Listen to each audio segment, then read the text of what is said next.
Well, hello everyone, and welcome to Portsmouth.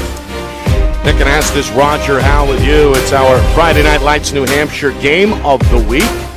Two Division II Titans playing in a rematch from 2 days ago, and also perhaps providing a playoff preview as well. Two neighboring towns, two seacoast rivals, and two very talented teams in a very deep Division II mix. We head down the stretch here of the regular season. It's a gorgeous night here on the seacoast. And Roger, after Portsmouth comes away with an 8-4 victory on Tuesday, they remain undefeated, or widely regarded tonight as the favorite. But I don't think anybody would be surprised if Winnacunnet came back tonight on their home field and returned the favor. Well, yeah, Winnacunnet, we did their game early on in the season against Wyndham. They were raw. That was a very close game with the Jaguars. And since then, really, with the exception of last week's game to Portsmouth, the only loss they have is against D1 Pinkerton. And that's quite an accomplishment for them. They lost that pretty handedly, but hey, you've got to test your squad in this COVID-filled seasonal schedule that has been very limited for a lot of these top-notch teams to go and play stiffer competitions. That was a good play up for them. But I fully expect to see Winnacunnet come into Portsmouth here and give them a little bit better game, perhaps, than they had last Tuesday. Well, we found out earlier today the NHIAA released the brackets. And as we know, everybody eligible for the postseason due to the COVID-19 situation. And I think for both of these teams, they both drew the short straw. They have to face each other in the preliminary round, which begins a week from Monday. We spoke with both head coach Chad Fisher of Portsmouth and Pat Snow of Winnacunnet over the weekend. And, well, they were, I guess, both talking up the task of having to beat potentially their rival 3 times, not just in a year, Roger, but within a 2-week span. So tonight, keep that, I guess, in the back of our mind, that both these coaches may be looking ahead to that quarterfinal, or not quarterfinal, preliminary round 1 matchup. Yeah, and I actually was sitting down this past Monday at my desk, and I was trying to figure out how this regional situation was going to work out in all divisions. And I found Division 1 and Division 2 to be really complex, and it's almost impossible, if you're going to keep these teams as close as possible, to not come up with some head-to-head matches that were going to be, in the first round, and this is an example of that. To have to play a team 3 times in, a 3-week span, maybe? 2-week span, yeah. Or less, yeah. That's a little difficult, but hey, they've got plenty of film on each other, and it'll be an interesting third go-round. Well, keep in mind the Division II tournament is so large as well. 21 teams are in. That's in comparison to the 12 in Division 1, 14 in Division 3. So the Division 2 landscape has been really a jungle to navigate all season. We've seen really a large upper class, if you will, in the standings, where you can go up and down the list and really make a case for one team after the other. But I suppose right now that list would start with Portsmouth, undefeated, the most wins in the division at 13-0. They are led by a strong middle class and, of course, an experienced, not a strong middle class, a strong junior class, perhaps the strongest and deepest in the state. And, of course, the man at the helm is Chad Vischer, now in his 13th season, and in search of career victory number 100. That could come tonight. Grab number 99 with an 8-4 win over Winnacunnet back on Tuesday. Yeah, that is astounding. That's quite an accomplishment for any coach. He's been here 12, 13 years now, and has brought that program to the top of Division II. And it'll be exciting for him to get to that point. Winnacunnet has got to kind of do what they have been doing all season with some of these other teams, and that is, hold up that zone and play tough against Portsmouth. And we'll see what happens tonight. All right. When we come back, game time here in Portsmouth. The Clippers and the Warriors going at it yet again for the second time in 48 hours. We're right back to the Seacoast in a moment. You are watching our Friday Night Lights New Hampshire Game of the Week, presented by Beals Insurance. Our broadcast today, as it always is brought to you by Beals Insurance Agency, with locations now in both Bedford and Londonderry. Whether you need home, auto, or business insurance, Beals Insurance will get you both the price and quality coverage that's right for you. Just call 603-471-9999 or visit BealsInsurance.com to request a free quote and start saving money today. Again, that's BealsInsurance.com. The New Hampshire Tomahawks promote the highest level of club lacrosse competition, not just in the state, but in the country. Looking to get recruited? Director Chris Cameron keeps an open dialogue with the nation's top college lacrosse coaches. Over 400 New Hampshire Tomahawks alumni have played at the college level, including the ACC, Big East, Big Ten, Ivy, NESCAC, NE10, and more. New Hampshire Tomahawks coaching staff has over 100 coaches, including current high school, varsity, and college coaches. The Tomahawks offer training for players of all ages, clinics, camps, and leagues, along with spring, summer, and fall elite teams. So play with the best. The New Hampshire Tomahawks, showcase and development for college lacrosse. Visit NewHampshireTomahawks.com and girls.nhtomahawks.com. Are you thinking of selling your home? Well, now may be the time, given that spring is here, the market is hot, and interest rates remain at all-time lows. It's time to call Roger Howe, a licensed professional realtor with the Bean Group. Not sure what your home is worth? Roger will provide a market analysis for you at no charge. With 12 years experience in residential, commercial, leasing, and investment properties, Roger knows your local market. So contact Roger Howe of the Bean Group today. Is your company interested in showcasing your brand to thousands of high school sports fans across New Hampshire? If not, why not? And if so, let's go. Friday Night Lights New Hampshire is seeking sponsorship partners. It's the perfect way for your company to get out in front of the moms and dads who make up our community. Help us help you, and we can grow together. If you're interested in partnering with Friday Night Lights New Hampshire, then email us at fnlnhmedia@gmail.com. That's fnlnhmedia@gmail.com. Join our team today.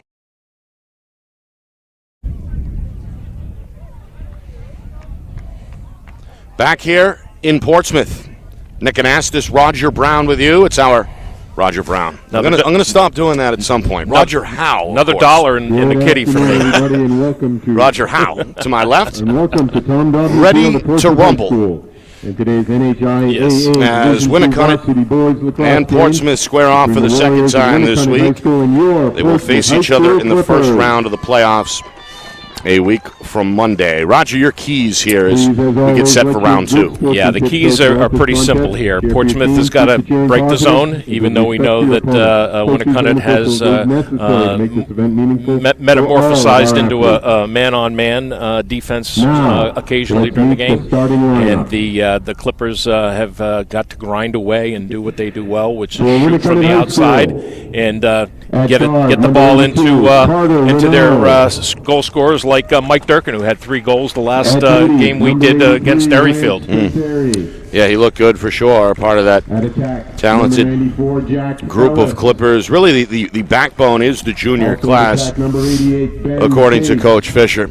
And defensively, Winnacunnet, We've seen man, we've seen zone, leaned on zone heavy in the past. This year, Coach Snow feels like he's got the athletes to go man, and, well, whenever they're on the defensive side of the field, it's always interesting. It is, and let's not forget about the offense. We do talk about their defense quite often, but this guy, Jack Ellis, who is now going to Nichols College, he had a tremendous game against Wyndham the day that we did that game.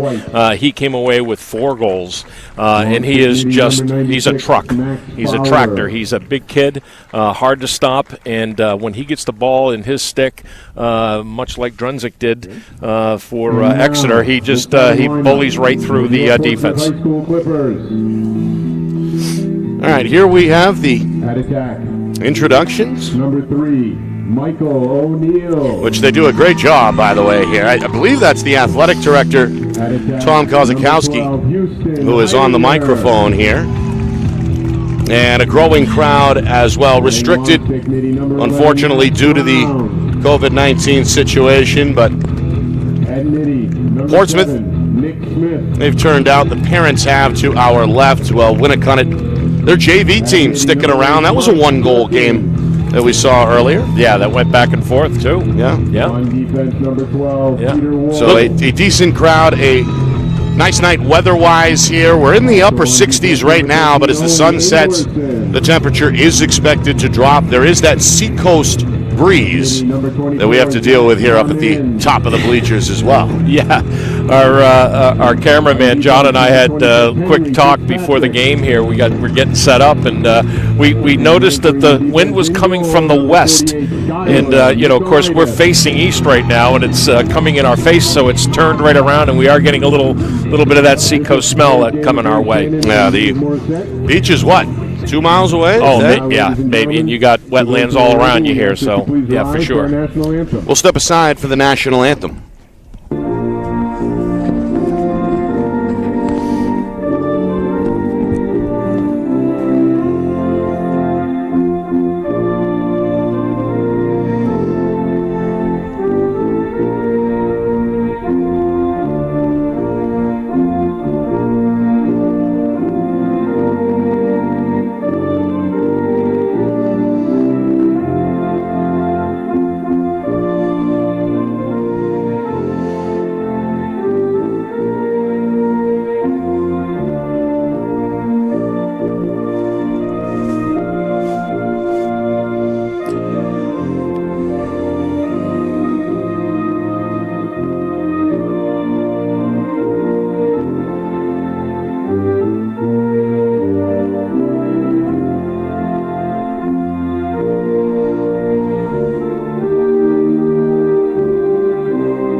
Well, there it is. Well done here at Portsmouth High School. The national anthem is now behind us, and we are set for some lacrosse. Nick Anastas, Roger Howe. Both of these teams considered on the short list of Division II contenders. Of course, we talk about defending champion Derryfield. They're right there in the mix as well. There's really a handful of other teams. Again, a deep division, 21 teams coming up in the Open Tournament. And the bad luck of the draw pits two of the best against each other in the first round. So this is a playoff preview as we get set to go here from the Port City. Yeah, that's really too bad that those two teams are going head-to-head. It looks like they put St. Thomas Aquinas and Dover in that other game in the bracket. We'll call that the D2 Seacoast bracket, I guess. And officially Region 4. Region 4, yeah. I like your name better. Yeah, I don't like that. I like to put labels on things. Yeah, you know, you can almost predict what's going to go on in this division pretty much for that game, and then see what happens here. Lance Trinseri The face-off man for Winnacunnet. This is a lengthy opening ground ball that is scooped up by the point guard of the basketball team for the Warriors. That's number 75 in blue, James O'Hara, one of the senior midfielders. So Winnacunnet throw their weight around a little bit there at the circle, and they come away with the opening possession. Yeah, some big horses in there on that draw. This is Cole Fisher, senior on his way to Wentworth. Got the step. The shot did not come out cleanly. It's a good late check there. This one will bounce out of bounds in the corner. Portsmouth defense able to recover and force the issue. Portsmouth in their home whites, 13-0, under Coach Chad Fisher, who is looking for a career win number 100. There's a good stop. Good pass. Hauled in low, and then the denial at the doorstep by the Portsmouth goaltender, Skylar Michaelides. Michaelides, the junior. Portsmouth now trying to clear. Ball pops loose at the 40, is batted down. In the mix is Jack Ellis, and it's ground ball number 2 in the end for James O'Hara of Winnacunnet. Both fan bases have turned out here. Portsmouth, though, given that they're on their home field, they've got a sizable advantage. Yeah. 4 or 5 to 1 maybe. On the far side, this is Ben Merrick, one of 2 players committed to Keene State. O'Hara gets the move, the shot, a little wide, a bouncer whizzes out of bounds, and again will stay at this end. Yeah, I like his shot selection there. Start off early with a big bouncer, see what Michaelides can do. There's Caleb White. First touch on the far side, the sophomore, one of the few underclassmen, getting some time here for Coach Snow. O'Hara. Athletic as they come. We mentioned the point guard on the basketball team led Winnacunnet to the championship game where they fell to Bishop Girton. Was definitely one of their standout players in the process. Here's Ben Chase, a little 2-man game behind the cage. Chase going to keep it himself near side. Takes a hit, fires wide. And again, we'll stay with Winnacunnet. A lengthy opening trip for the Warriors, nearly 2 minutes in. Yeah, and a good pop there as he crossed goal line extended. Slide came in, and there was a third man there, and he kind of rammed right into him. Merrick, near side. Bouncer, taken off the carpet by Chase, who's going to back out here on the near side wing. They're forcing him right. He's going to come to the left anyway. Takes his shoulder. Driven out of the zone. He'll flow it over far side. Yeah, there's Fitzpatrick again. He had a good game against Derryfield. Merrick, a bouncer from a very tough angle. Nearly goal line extended there on that far side. How about that shot to open the game? That's a good big leaguer shot right there, and a great bounce shot to boot. We'll give that to him. That was a really good work down low, and good for Winnacunnet to be patient on that offense. So the goal comes with nearly 2.5 gone by in this opening quarter. Long opening possession. Meanwhile, off the faceoff, Portsmouth faceoff man Nick Smith, the freshman. That's held up by the whistle, and it will stay with the Clippers, so that evens up things at the X at 1 apiece. Yeah, Nick Smith, he had that too. He just kind of glanced over the top of the ball as he went down for that ground ball. That would have been a nice, clean win for them. So Portsmouth's first trip, Houston Heidinger, senior there on the far side wing. Going to come near side, Brady Paterson. Back behind the cage for Mike O'Neill, a junior.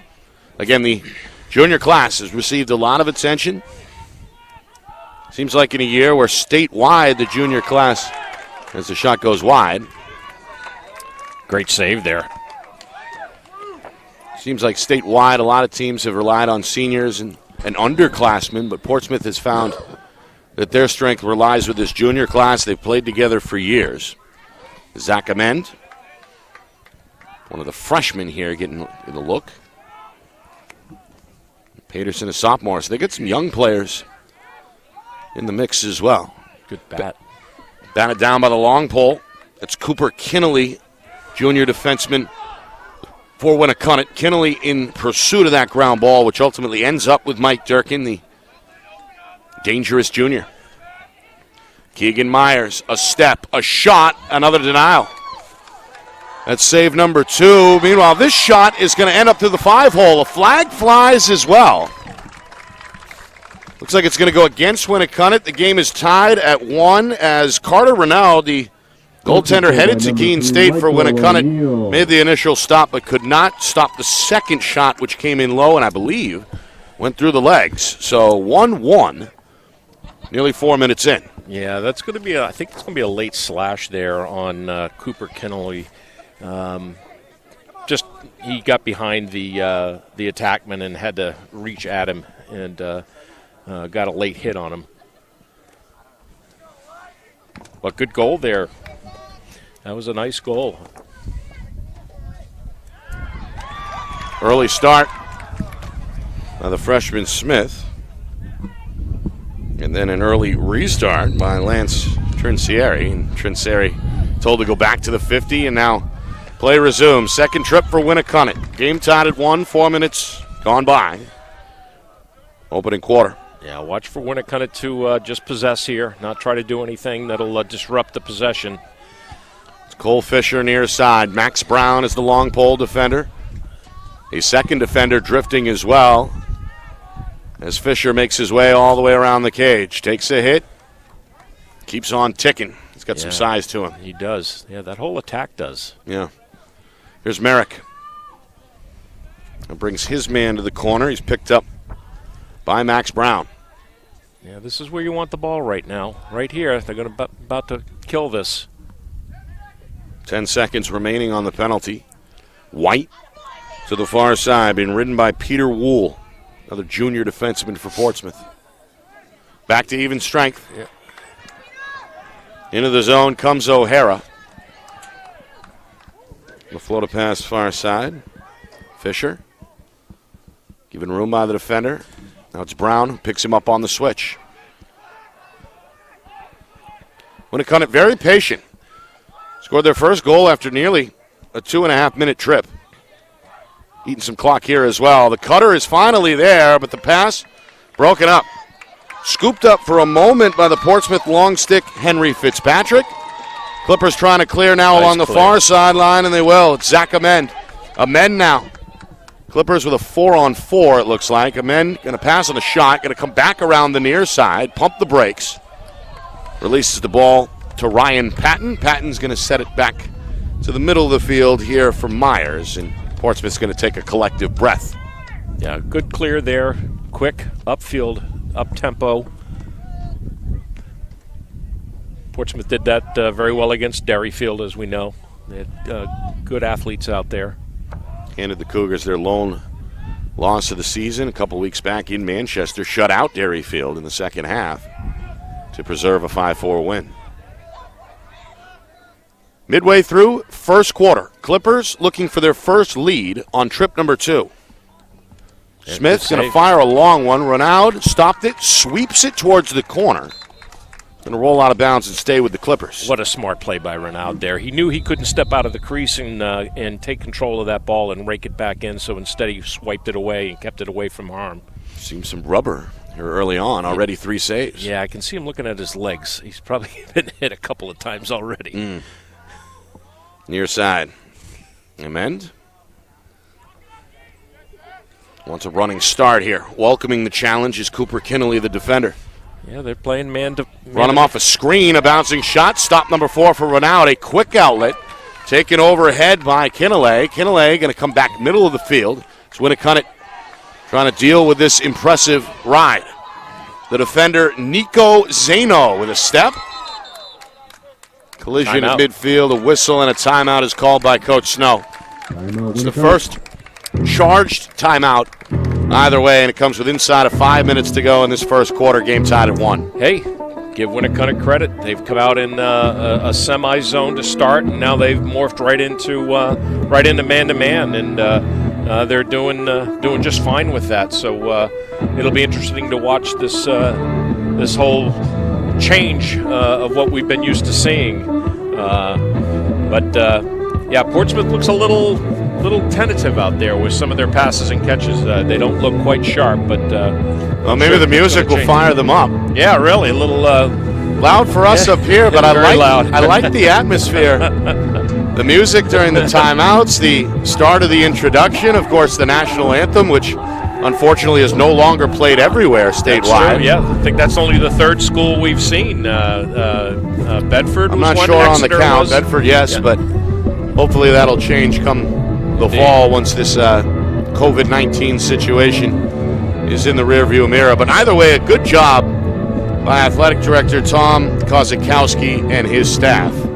So I'm looking for the Samuel Adams beer vendor. Not at the NHIAA. You won't see. Oh, okay, that's right. Losing my place here. Shipping it up to Boston with the Dropkick Murphys gets me into a Sam Adams mood. Yeah.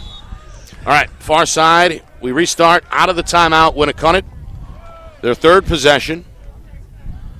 Inside of 5 minutes here, first quarter. Warriors got on the board with a Ben Merrick goal. The answer came about a minute later from Portsmouth's Michael O'Neill.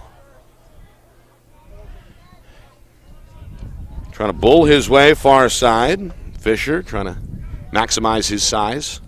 Yeah, I mean, between Fisher, Ellis, and O'Hara, I mean, that's a whole front defensive line right there. There's some big kids. Off the screen. Good This shot. is Chase. Nice. Bouncer, top shelf. Shot and score. Ben Chase, one of the seniors on the All-State watch list at the beginning of the season. How about the placement on the bouncer to put the Warriors out in front 2-1? Yeah, the Warriors have clearly been working on their shooting since we last saw them. I don't think we saw 2 or 3 bounce shots the whole time the game we did with Wyndham, and here they come out. That's what they're basically going after Michaelitis with. And maybe that's the scout on Michaelitis. He maybe weak on the ground. O'Hara looking for his third ground ball. This one off the face-off, takes a bounce out of bounds near sideline and stays with Winnacunnet. Warriors doing a good job early at that face-off X. 3-1 now. And I think 2 of those ground balls you can credit to O'Hara. Yeah, for sure.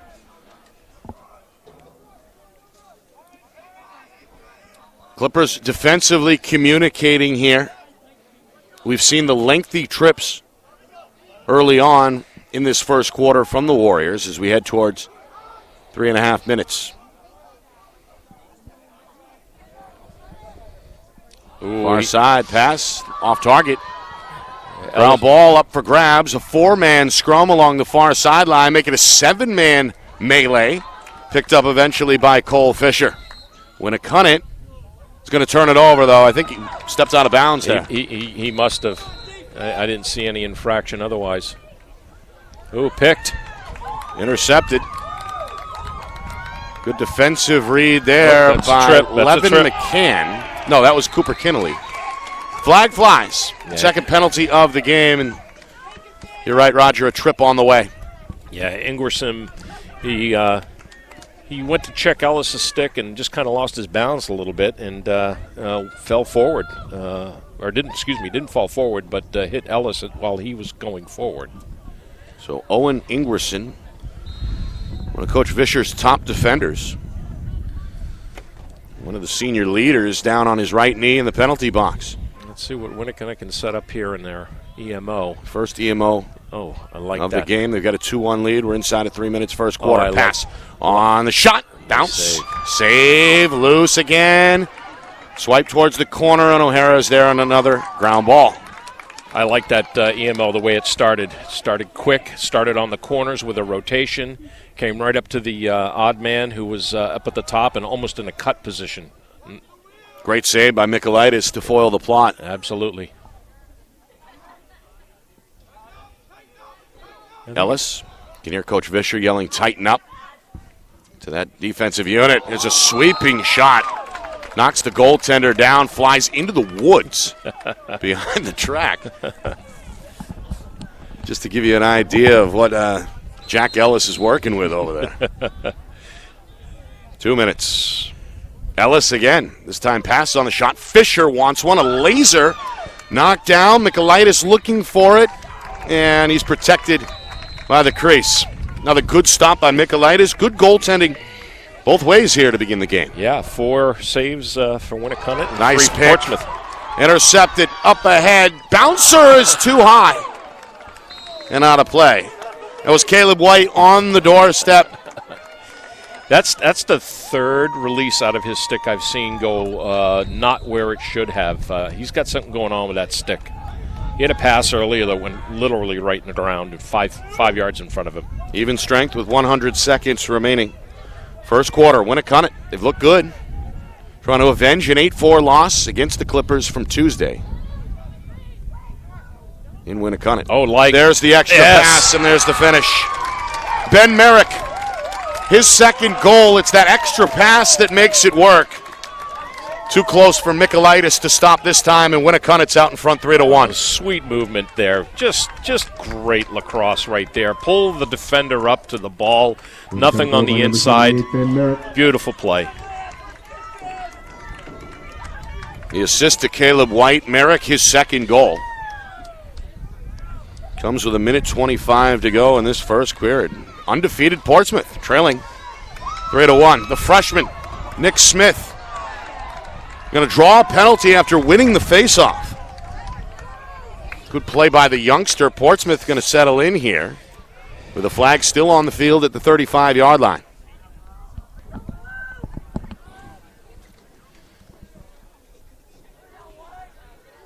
Yeah, this is where Portsmouth needs to capitalize. Coming up under a minute here. Whatever they don't get, they'll hold until the second quarter. Draws a crowd, going to back out. Yeah, I guess that's the thing. You got the fine line you got to walk here, right? Exactly. Shot. Nice. Knocked down. Renaud, another save. This one out in front of the crease is loose. Goes back towards the cage and Renaud ultimately able to secure it there. Inches away from the goal line. Yeah, penalty on the way. It'll be assessed here with 36 seconds to go in this first quarter. It's going to go against O'Hara. No argument. In fact, helped out the official. Picked up the flag for him. Tossed it to him. All right, so you got 36 seconds here. You want to probably run your 30-second offense here and then hold the ball as best you can.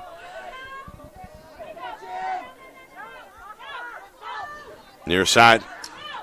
Shot. Somebody got a piece of it, it sounded like. Ends up well wide. Yeah, so if you don't get anything here, you're going to get the ball back in the second quarter with still some time on that EMO. Down to 10 seconds. Portsmouth examining their options here. Will they set up a shot? Heidinger, far side. He's thinking about it. Looking for Smith, throws it away.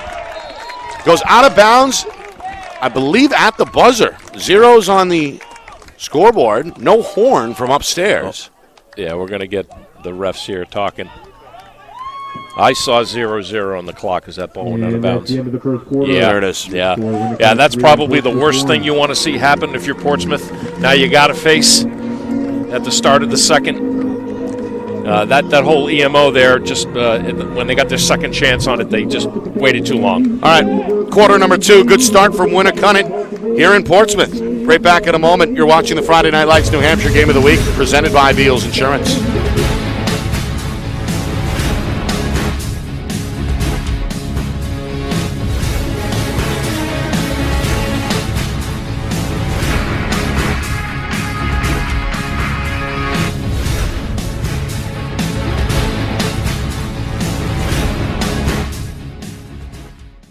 Our broadcast today, as it always is brought to you by Beals Insurance Agency, with locations now in both Bedford and Londonderry. Whether you need home, auto, or business insurance, Beals Insurance will get you both the price and quality coverage that's right for you. Just call 603-471-9999 or visit BealsInsurance.com to request a free quote and start saving money today. Again, that's BealsInsurance.com.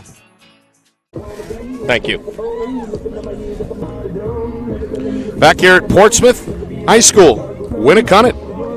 A 3-1 lead. The Warriors looking good in that first quarter, hoping to hand Portsmouth their first loss of the season. Nick Anastas, Roger Howe with you. It's our Friday Night Lights New Hampshire Game of the week. Reminder, subscribe to us. If you're new to the channel, we're on YouTube at FNL Media. That again, FNL Media. Hit the subscribe button. You won't miss a thing. We're heading down the stretch. We've got full playoff coverage for you coming up as we enter the final week of the regular season next week. We'll take a look at our broadcast schedule coming up in just a bit as well.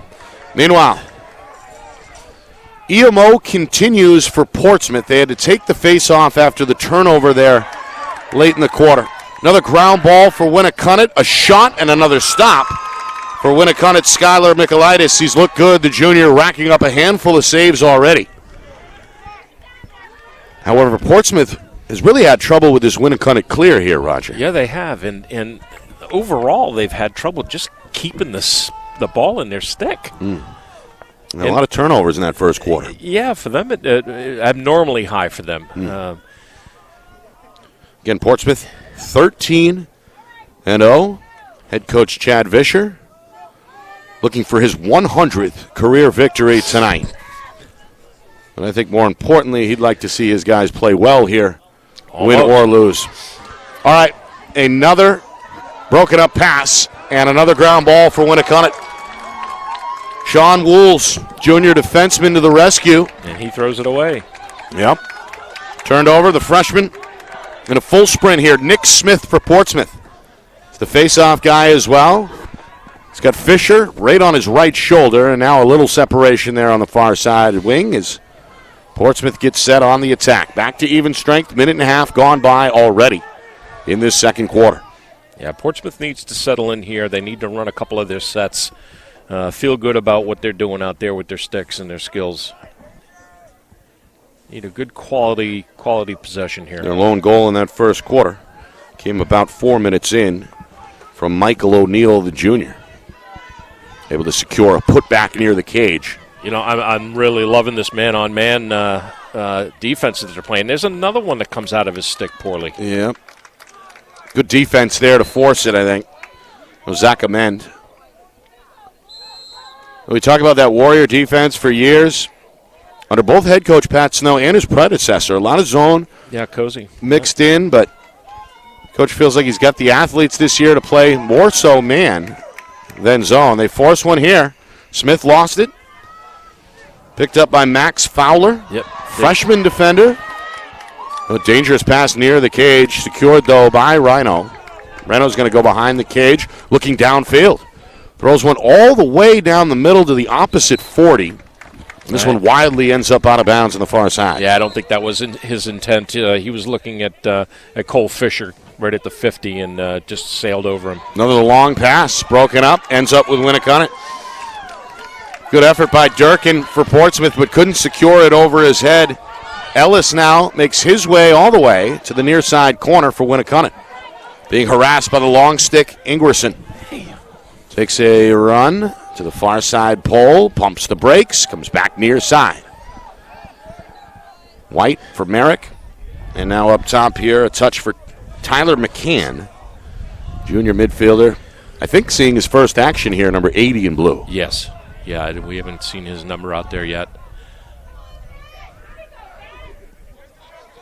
Yeah, Winnacunnet content with trying to isolate here up top, make things move down low. 3.5 gone by. Second quarter. White taking a jog far side. Well, this is actually Merrick. Nice pass. Beautiful. A nice finish. It's Merrick to White. We saw White to Merrick late in that first quarter. The teammates switch roles, same result. Another Winnacunnet goal, and they've got a 4-1 lead on the board. Yeah, these two got something going on, and the defender for Portsmouth, he had his back turned. He was not watching his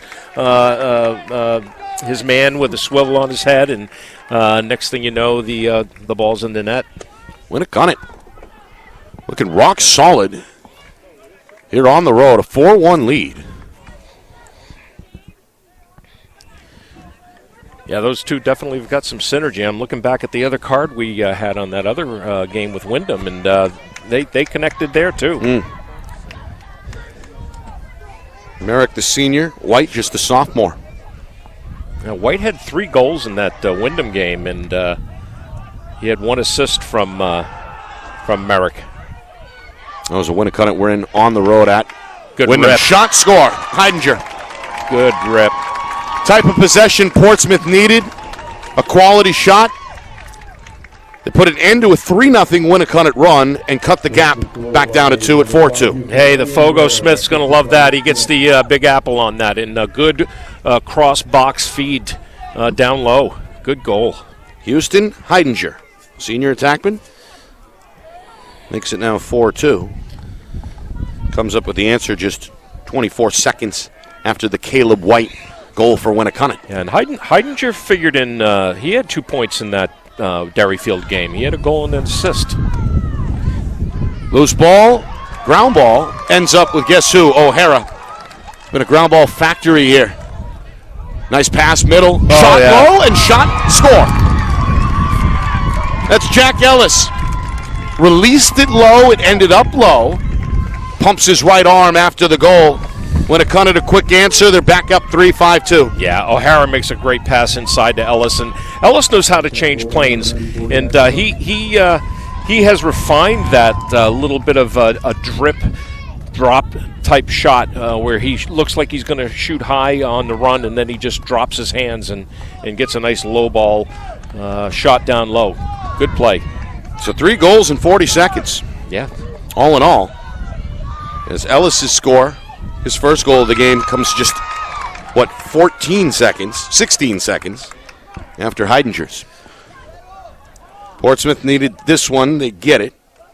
What do we got for a count now, Roger? I lost it. I've got 4-4, actually. 4-4, okay. Nearly 5 minutes in, second quarter. Portsmouth has trailed most of the way. They have not held the lead. Goals for O'Neill and Heidinger for the home team in white. 1-on-1, far side. Oh, yeah. Slip Myers, shot, stopped by Renaud. Ground ball, Heidinger. Portsmouth will keep it. Shot, a little wide. Durkin pulling the trigger. We talked about Mike Durkin during the pregame. Led the way, led the attack at least, in that big win over Derryfield earlier this season. Had 3 of the 5 goals that night in Manchester. Yes, he did. And that was not one of the smartest shots. You don't want to take that out 15-plus yards. Yeah, it was deep for sure. Yeah. Meanwhile, O'Neill up top, Paterson. He wants a one-on-one now. Defender is Jacob Giacalone. Spin move, Durkin. Splits the defenders. Avoids another shot, a little high. Yeah, I think that went off 96's helmet, actually. You see the foot speed, the foot skills there of Durkin. Left 3 defenders in his wake. Good cut. Shot. Missed. Wide. Oh, he's wide open. Paterson. A well-timed cut. Pass on the money, but shot a little wide. Yeah, that might be the key to this defensive break, is just to start cutting down. Meanwhile, amend. Interference? Yeah. Interference with the goalie. Oh, my mistake. No, it'll stay here with Portsmouth. I thought he kicked his cross as he was raking back. No flag on the play. Yeah, it was no possession, so he was pushed maybe. The only other thing I can think of. Midway through procedure. Second quarter. Portsmouth trying to get back within 2. Swim move by Smith. Changes direction. Gives it up in the end to Heidinger. Durkin. Again, part in the sea. Renaud up for the challenge with the stop. Ground ball secured by the long pole. That's Wools. Wools, though, driven out of bounds here near side. Timeout bails him out. Coach Snow from the sideline. Second charge timeout by Winnacunnet. The defense fired up after forcing the turnover, preserving, for the moment at least, a 5-2 lead. Exactly. It'd be interesting to see what they do here from Portsmouth's standpoint to try and stop that. Great take there by Patterson on that cut, and they had a couple of good cuts through the center there, and it's almost like there's a little bit of confusion right on that particular possession by Portsmouth with the Winnacunnet defense. I saw guys thinking that they were in zone. There was an adjacent slide right there on that last dodge by Portsmouth. You don't want to do that if you're in man. You want to slide from the crease, and you would normally do that in a 3-3 zone. You would slide adjacent, but I'm going to keep an eye on that because there might be a little bit of confusion. I don't know what the call is. Most teams have a call for switching from man to zone and back again, and I'm not hearing that. I'm not hearing a whole lot of anything right now, but except my own voice. We'll see what happens here. Yeah, we are positioned right under the speakers here. Yeah, I mean, I'm not a big Ozzy fan, but I'll rock to Ozzy every once in a while. No? Yeah, Black Sabbath, not Ozzy. What is on the Roger Howe mixtape before a lacrosse game? Oh, baby, man. Jeez, it would have to be a little bit of Santana, have to be a little bit of Guns N' Roses with some jungle. No Beatles, no Steely Dan, nothing mellow. No, it's straight business for sure. Yeah, we get down. All right. Merrick, who has scored twice for Winnacunnet. Warrior goals from Ben Chase and Caleb White as well. They've never trailed in this one. Broke open a 1-1 tie with 3 unanswered and have exchanged goals over the last couple of minutes with Portsmouth. So 5-2 as we head towards 4 minutes to go in this first half. Portsmouth, their undefeated status on the line as they came in at 13-0. Warriors right behind them in the mix at 10-2. Shot. This one low. Long shot by Merrick. Michaelitis tracked that one easily. And now again, Portsmouth going to deal with the clear. This is Wool far side. The long pole, a pass middle, scooped up low by Myers. And the Clippers do get the clear as the lights are on for the first time here at Tom Daubney Field. Inside of 4 minutes, first half. Yeah, lights are on. We're looking for the heater now. We're looking to see where the thermostat control is. The sun, I think, is pretty much set at this point. No shadows. No, when I see you put the hoodie over, man, I know it's cold. That's right. Hoodie in shorts here tonight. Yeah. Couldn't make up my mind. Meanwhile, Durkin, far side, given room by the defender. O'Hara, who is as lateral as really anybody. Again, that point guard, that basketball point guard, down in his defensive stance, gives a little shove to Durkin behind the cage. Durkin stays with it. Wrap around, goes wide. Immediately picked up by Amen, though. Good play. Amen's going to fire from the same spot, same result. Wide, out of bounds, far side, stays with Portsmouth. Boy, they didn't lose their cool there on defense. They regrouped quickly and got back into the hole. Watch this. Heidinger on the run. Oh, man. Reynaud, I think he's showing off there on that stop. Yeah. Quick outlet, taken middle, and the clear is captured by Kennedy. Reynaud's looked very good in net for Winnacunnet so far. He is seeing the rubber. He is seeing it very well right now. That was a wide open shot, and he got Heidinger got some good wood on that. But Keene State getting a good player. Yeah, he'll be following in my son Matthew's footsteps. Matthew in the goal. In the goal, yeah. Matty was a 3-year starter there, 3 LEC championships too. So they've had a good string of goaltenders going back to Brad Bishop and Mr. Johnson from one of the SNLH coaches. Portsmouth going to force a turnover. A rare Warrior mistake, really, in the attack zone. Paterson knocked out of bounds by O'Hara, who's putting together a pretty good first half. 75 in blue there. He's been the leader in the ground ball category. And now it looks like the call may have been reversed, or what? Timeout. Oh, timeout. Okay, sorry. Comes with 2:16 to go in this second quarter. Coming up at halftime, we'll talk a little bit about the bracket. It was released today. All 3 divisions.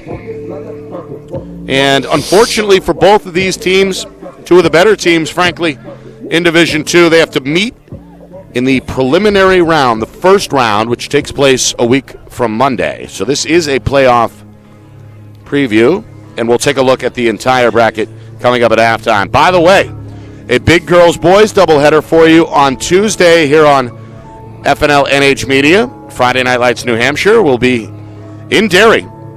A rivalry game nonetheless. 2 of the better girls programs, 2 of the better boys programs. Girls at 3:30, boys at 5:30. We've got you covered live in HD on FNL NH Media. And then on Thursday, Roger, we are back in the Queen City to take a look at Derryfield, the defending Division II champion.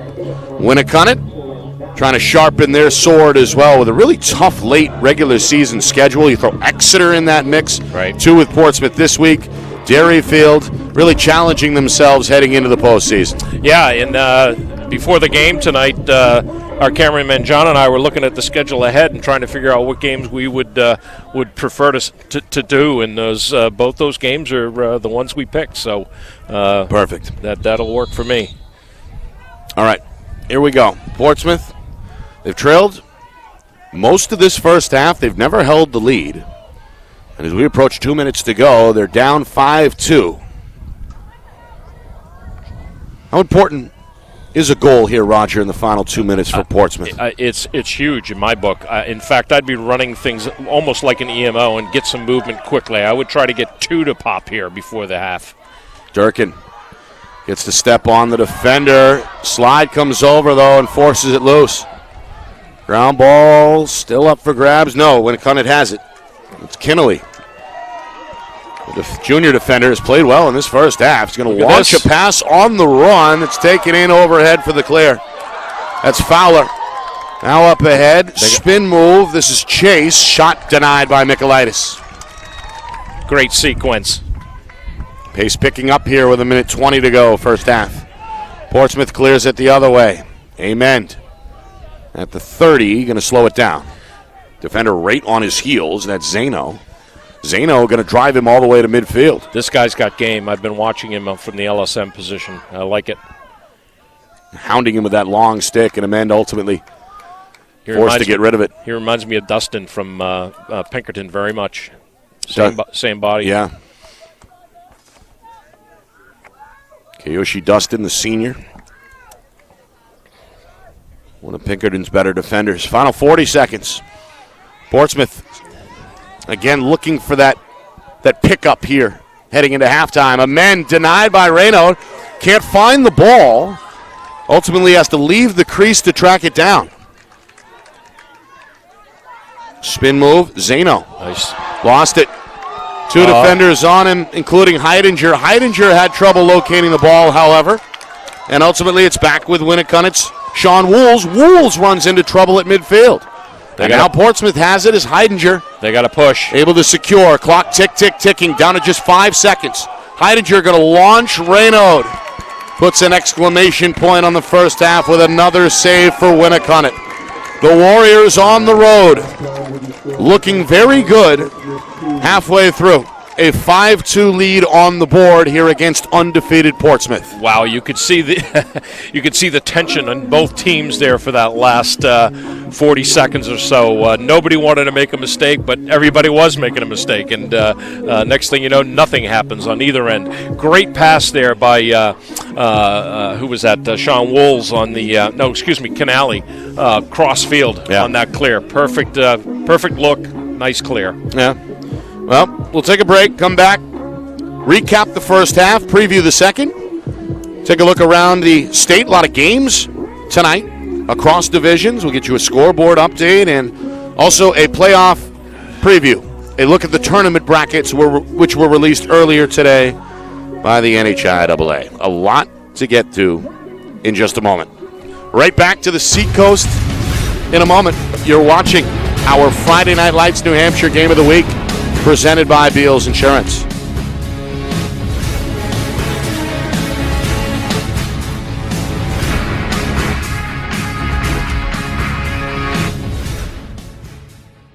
Our broadcast today, as it always is brought to you by Beals Insurance Agency. Our broadcast today, as it always is brought to you by Beals Insurance Agency, with locations now in both Bedford and Londonderry. Whether you need home, auto, or business insurance, Beals Insurance will get you both the price and quality coverage that's right for you. Just call 603-471-9999 or visit BealsInsurance.com to request a free quote and start saving money today. Again, that's BealsInsurance.com. The New Hampshire Tomahawks promote the highest level of club lacrosse competition, not just in the state, but in the country. Looking to get recruited? Director Chris Cameron keeps an open dialogue with the nation's top college lacrosse coaches. Over 400 New Hampshire Tomahawks alumni have played at the college level, including the ACC, Big East, Big Ten, Ivy, NESCAC, NE10, and more. New Hampshire Tomahawks coaching staff has over 100 coaches, including current high school, varsity, and college coaches. The Tomahawks offer training for players of all ages, clinics, camps, and leagues, along with spring, summer, and fall elite teams. So play with the best. The New Hampshire Tomahawks, showcase and development for college lacrosse. Visit NewHampshireTomahawks.com and girls.nhtomahawks.com. Are you thinking of selling your home? Well, now may be the time, given that spring is here, the market is hot, and interest rates remain at all-time lows. It's time to call Roger Howe, a licensed professional realtor with the Bean Group. Not sure what your home is worth? Roger will provide a market analysis for you at no charge. With 12 years experience in residential, commercial, leasing, and investment properties, Roger knows your local market. So contact Roger Howe of the Bean Group today. Is your company interested in showcasing your brand to thousands of high school sports fans across New Hampshire? If not, why not? And if so, let's go. Friday Night Lights New Hampshire is seeking sponsorship partners. It's the perfect way for your company to get out in front of the moms and dads who make up our community. Help us help you, and we can grow together. If you're interested in partnering with Friday Night Lights New Hampshire, then email us at fnlnhmedia@gmail.com. That's fnlnhmedia@gmail.com. Join our team today.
Jesus.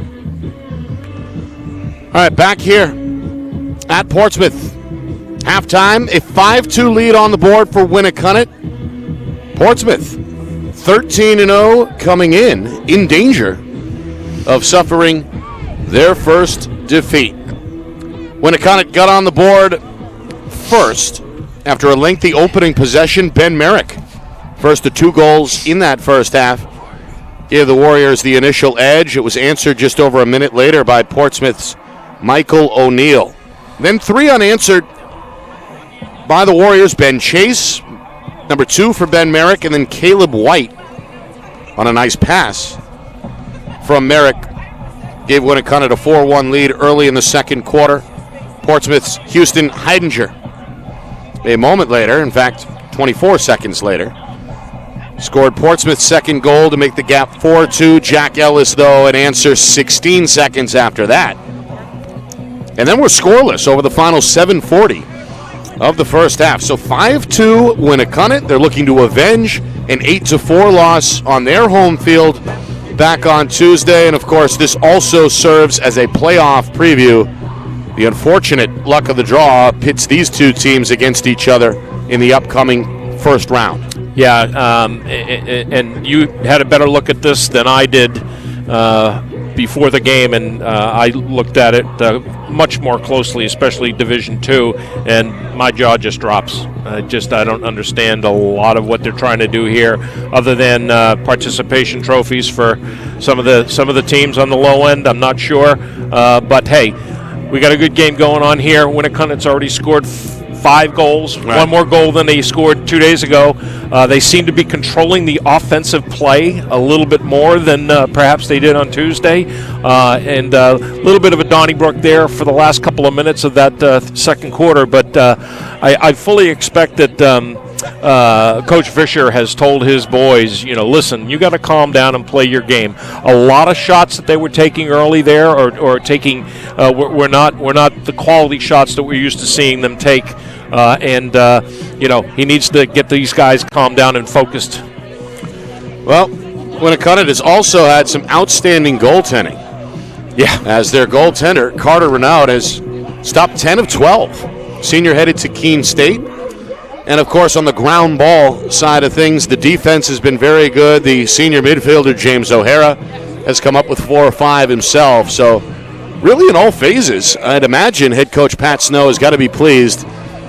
Obviously, his team up 5-2, but they've checked off a lot of boxes, so to speak, in that first half. I can't find a whole lot in their game so far that I would say has been a negative for them. A little bit of some sloppy play again in the midfield towards the end of the second quarter there, but the defense seems to be adapting well to this newfound man-to-man defense, and they are pursuing behind the net quite well, and we'll see if they can continue doing that. All right, what do we got for out-of-town score, Roger, with the third quarter? Yeah, a little lacking in the D2, D3 department right now with some late starts, but from D1, the big watch was the Exeter-Pinkerton rematch.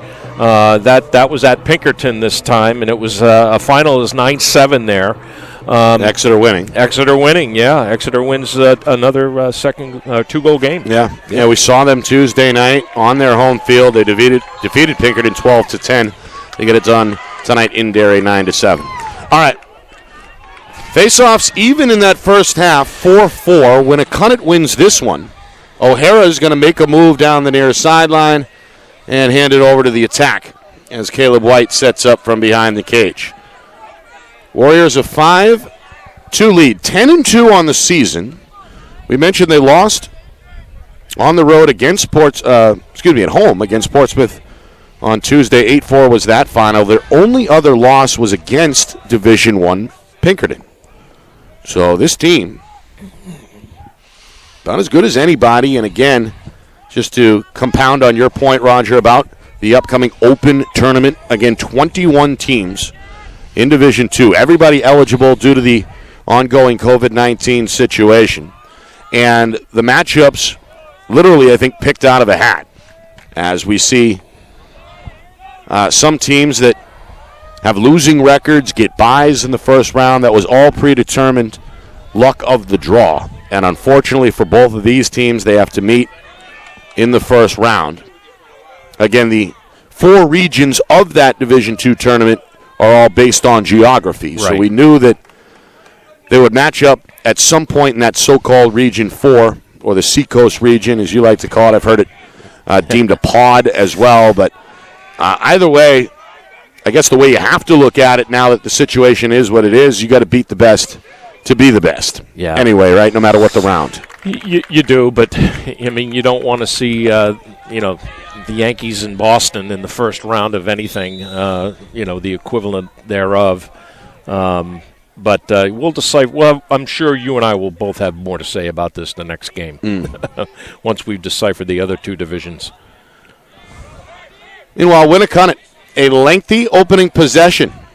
Sound familiar? It should. O'Hara, a spin move, shot a little wide. Boy, O'Hara took a shot and the flag flies late.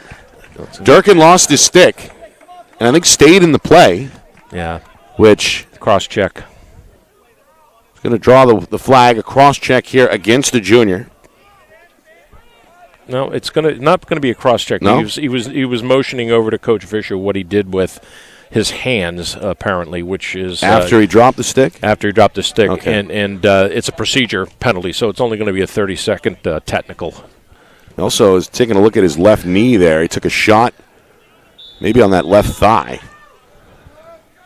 So an EMO for Winnacunnet. So I think 2 penalties each way in that first half, I believe. 2 penalties for Winnacunnet, 1 for Portsmouth, but now it's 2-2. Okay. Yeah. Shot. Hit a body. Dribble, yeah. Did not come through cleanly. Michaelitis from one knee able to make an easy save, and now Portsmouth facing the Winnacunnet ride.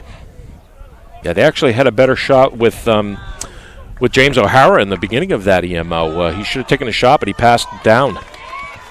I thought it was a wide shot, but I think you're right. Yeah, he didn't even get the ball. Smith, the freshman, going to fire. Renaud says no way. Easy stop there outside that far post. Goaltender going to leave the crease. Long outlet pass taken far sideline, and it's cleared over the middle. This one behind Ellis. Ellis. Good positioning. Yep, trying to box out the pestering Ingwerson. Does a good job there to secure it. Yeah, he just boxed out over the ball, overpowered. Good positioning by Ellis. He got hit in the back, too, I think. Merrick. White, a bouncer. Denied by Michaelitis. He had 6 saves himself in that first half. Another couple here in this third quarter. Rubbers are flying here, Nick. Let's see if Portsmouth can sustain a possession here. They had a quick shot a moment ago. Already, though, nearly 4 minutes in third quarter, and this is really the first time they could settle down on the attack. Yeah. Durkin going to come in and take over here at the 45, and now a whistle. Oh, would he come in early? I don't know how they can call that from the other side of the field, but maybe he saw somebody step off late when Durkin came out of the penalty box. Eagle-eyed official. Meanwhile, Portsmouth defense trying to force the issue. A ground ball here. And a push. Going to go against Winnacunnet. Yeah, that's Dave Morissette. Dave was a long-time referee. Took a break from high school lacrosse, and I guess due to a shortage of officials out there, they've commandeered him back in with Dave Shannon, who's also a veteran official. So an experienced crew here. Yes. Yeah, Dave Shannon, the back referee, he does NCAA games as well. Meanwhile, Coach Vischer is going nuts over something on the Portland sideline. Portsmouth, two flags have flown. Coach Vischer giving him an earful. He was running up and down the sideline. He is still animated.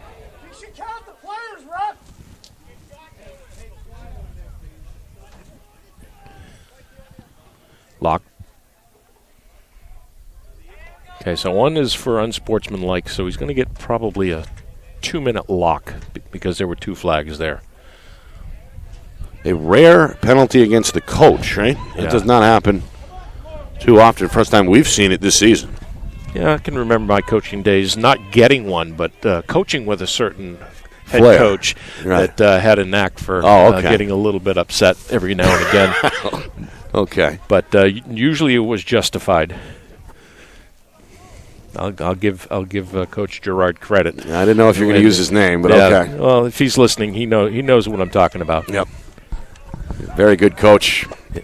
Very successful coach. Love to see him get back in the game. He's been think he retired a couple of years. And I understand he's still coaching with Tomahawks and doing a little laxers type thing with Tomahawks this summer. So he's got 3 kids now. keeping his toe in the water. Yes, always. Winnacunnet, meanwhile, they've had the action down at this end of the field most of this third quarter. We're nearly 5 minutes in. Score has not changed since about this time in the second quarter. Pass long, turned over. Over and back. Over and back. So just to clear this up, the penalty on Portsmouth is going to be served by Michael O'Neill, who is there in home. So when a bench minor or bench, it's my hockey, a bench penalty is assessed, your in home on attack is the one that serves that. So he's going to serve 2 minutes lock here. O'Neill scored the first Portsmouth goal back in the first quarter. Coach Vischer, he was as hot as anybody I've seen. I think it was over that previous offsides call that cost Portsmouth the possession. Yeah, and meanwhile, Durkin, a pretty good move. Bouncing shot, though, going to go wide, not a play. Yeah, this is good lacrosse here from Portsmouth. Maybe about another minute left here in the penalty. Shot off the crossbar. Takes a bounce far side. I think it hit the far intersection post of the far post and the crossbar, just in that area somewhere. Yeah.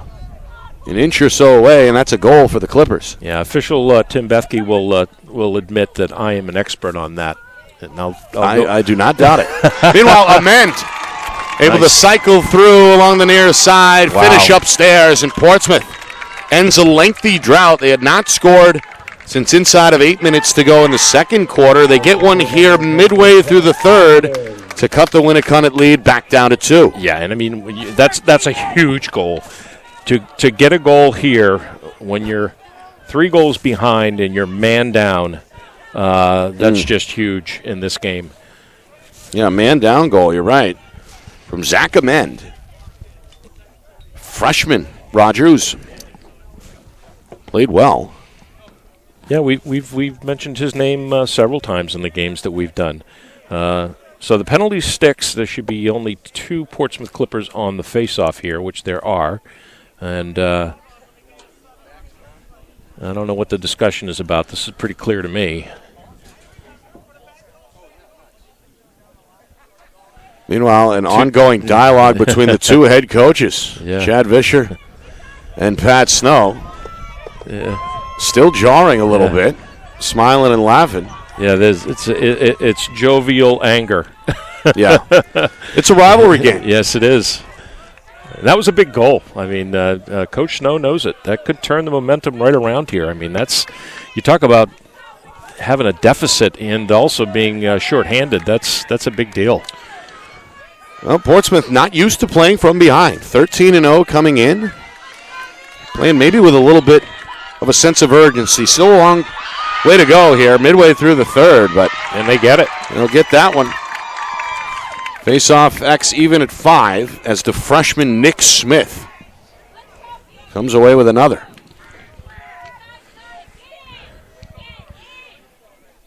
It looks like the penalty's over and going to be just up here. Yep. Durkin looking for the step on Wolves. Near side, absorbs the check. Spins off O'Hara, fires out of play. Yeah, Wolves is lucky he didn't get a hold there. He fell over kind of, blocked his body, then came up and hooked his stick around the Clipper. O'Hara lowered the shoulder, didn't matter. Yeah. He came over on the slide and tried to break up the play, but great job by Durkin to maintain possession. Meanwhile, Amend, who scored a moment ago, attacking the heart of the Winnacunnet defense, then threw it away. Trying to find Myers on that weak side wing. Quick restart the other way for Winnacunnet's Canelli. Yeah, Ament had a shot there, and he chose not to shoot it there, and he ran into a triple team, and they were just all over him. Meanwhile, Warriors he throws it away. Having trouble with the clear. The goaltender, Renaud, off target on a long outlet pass there for O'Hara. It's back over to Portsmouth. We hit the 5-minute mark. Third quarter. Clippers hoping to get back within 1. Durkin Hops across the 30. Wolves draws the defender. Draws the matchup. It's away from Wolves momentarily. Kind of a wild shot there. Yeah, he's not feeling it the way he did against Derryfield, that's for sure. He was way outside. Had 3 goals in that win over the Cougars a couple weeks back. Far side, Myers picked up on the switch by O'Hara. Heidinger in the corner. Heidinger, one of the 3 Portsmouth goal scorers. Wait, they certainly want Durkin with the stick here from the top, Nick. Yeah. They've been working left side, right side, now right again. Makes a move on Wolves. Somebody lost the head of the stick. Shot. Ends up again well out of bounds. Well off target. Yeah, they are playing him very tight, and just as he's getting ready to release, they're getting on his hands. That's the second one that has gone well over the net. Meanwhile, Wolves, after his stick broke, able to hustle to the Winnacunnet sideline, get a new long stick. The old stick has been collected and discarded, so looks like we're ready to go now. Yeah, they're still got to get rid of the shaft there. Is the shaft still on the field? It just got tossed by the far side. A youngster for Winnacunnet able to track down the head here, showing some good hustle. Now they're going to try left with Durkin. It's been the matchup. Wolves on Durkin, and Wolves has got some size, a size advantage, is able to hold Durkin in check. One of Portsmouth's more dangerous scores. Smith, the freshman. Look at this quickness. Nice. Bouncer denied by Reynaud. Well, the Winnacunnet senior had 10 saves in that first half. Yeah. He's made a few more here. Winnacunnet, though, having problems on the clear. Back-to-back turnovers against this ride. Portsmouth, who spent the first 5 or so minutes of this third quarter on the defensive end of the field, has now been on the attack more often than not over the last few minutes. Shot wide, flag flies. Comes here, goal line extended. It looks like it's going to be against Winnacunnet. Yep. Yeah, Zano, I think he probably got him late as he released on that shot. He got him that's they interference. Popped somebody in the back. Yeah, interference on the pick. The screener, Baden Paterson, went flying. Oh, he's going to give him unsportsmanlike. So he's going to sit for a minute. That's got Pat Snow upset. The Winnacunnet head coach questioning the call. Yeah, you can call that unnecessary roughness based on how violent he went through that pick. But you liked it. No, I didn't like it. No, I've been called for that many times. Well, that's what I mean. You liked the effort by the defender, right? I do, yes. Yes, I didn't think he had hit him as violently with intent. Right. That would warrant that, but, kind of evens up the benches. Inside of 3 minutes. Third quarter. Portsmouth has never held the lead here. Trailed at 1 point, 4-1. Another mishandle. Chance to get that back within 1. Secured by Durkin. Portsmouth trying to clean things up here a little bit. Amend. There Extra it is. pass. Myers couldn't get the step. They'll reverse. Durkin will fire from the far wing, and that one sails about a foot or so high out of play. Yeah, there was that slight zone stepping up there at the top again with all 3 defenders. A little quicker movement here by Portsmouth, right? Even strength. Yep. Yeah, I don't know why they weren't doing that at the beginning. Shot. Bouncer. Yeah, Durkin is clearly not correct tonight. He is not seeing those. Well, you got to give the defense, the defender Woolley primarily has been on him. Yeah, some credit. Yeah, that is true. That is true. He had no pressure on him there, and the ball still went wide. Perhaps forcing it. little bit here? I think there's some sense of urgency right now. Portsmouth is not used to being in this situation, and right. they certainly, they're undefeated. There's a lot of things in play here, I think, for them right now. 100 wins for the coach. Undefeated season could go down tonight. You don't want to lose to your, adjoining town rivalry. There's a lot of things going on here, and I don't know if they've seen the bracket, but I'm sure they have. Yeah, I would imagine. Well, you never know, but yeah. Yeah, you saw it before I did. When did you see it? What time today did you see it? Well, our director Ben Beals emailed it to me this afternoon, so I'd imagine it was sometime in this afternoon. Yeah. So. Yeah. All right, minute 35. Timeout. Winnacunnet. Warriors a 5-3 lead. It's been a defensive game. We've seen the pace pick up. We've seen the pace slow down. We've seen turnovers. We've seen ground balls. We've seen a number of great saves by both goaltenders. One thing that we have not seen is Winnacunnet trailing. They held 4-1 was their largest lead early in the second quarter. 5-2 was the halftime deficit. The only second-half goal either way came at the midway point of this third quarter by Zach Amend of Portsmouth. And that is where we are, 5-3 Winnacunnet with a minute 35 to go in the third. Yeah, the difference in this game so far are two things. Winnacunnet's pursuit on defense, the goaltending by Mr. Renaud, and the not-so-sharp Portsmouth skill set and offensive play. A lot of unforced errors. They're getting played hard out there, and they're not executing well. And that's going to need to change quickly here. Thankfully, they're in reach. They're not. They're only a quick run away from tying this thing up, and they have that capability. Right, been hanging around, and the ride here, Roger, has been one of their strengths. Yeah, at least in this third quarter. Yeah, come out with a ride here, trying to stay in bounds as Ellis whips a wild pass, and again, it's going to be turned over. No, I'm sorry. It's Ellis has the ball. Ellis has it. It was Fisher, I'm sorry, who threw that one over his shoulder, trying to avoid being pushed out of bounds. Yeah, from behind, and if you can't see that second number, they look very similar anyways. But there's another mistake, made. When you're getting doubled on the ball in a clear, the farthest guy's got to be open somewhere. And O'Hara was open on the 50-yard line across the field. Good play, though, by Ellis to save the day. Yeah. And Winnacunnet setting up shop here. Haven't been down this end of the field in about 5 or so minutes. Good They've look. Dominated possession to begin the third. Pass broken up in the middle, and Portsmouth comes away with it. Good play by the long pole, Henry Fitzpatrick. Pass up ahead for Ingwerson, spins, pass, leading O'Neill, but the bouncer is a little off target.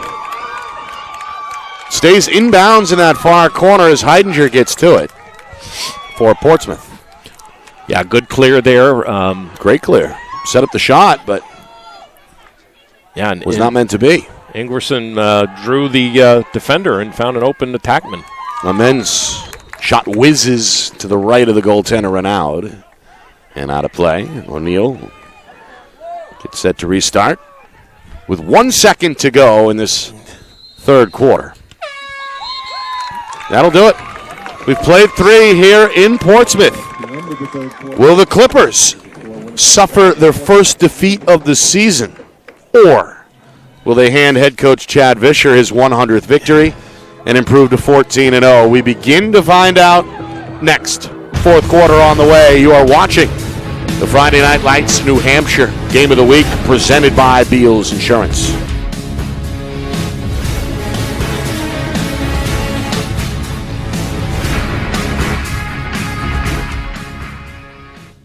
With locations now in both Bedford and Londonderry. Whether you need home, auto, or business insurance, Beals Insurance will get you both the price and quality coverage that's right for you. Just call 603-471-9999 or visit BealsInsurance.com to request a free quote and start saving money today. Again, that's BealsInsurance.com.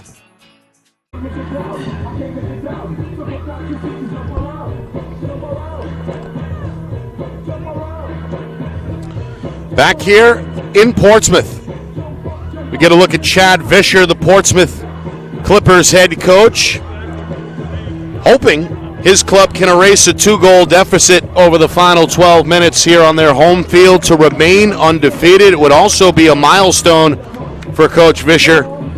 It would be his 100th victory tonight.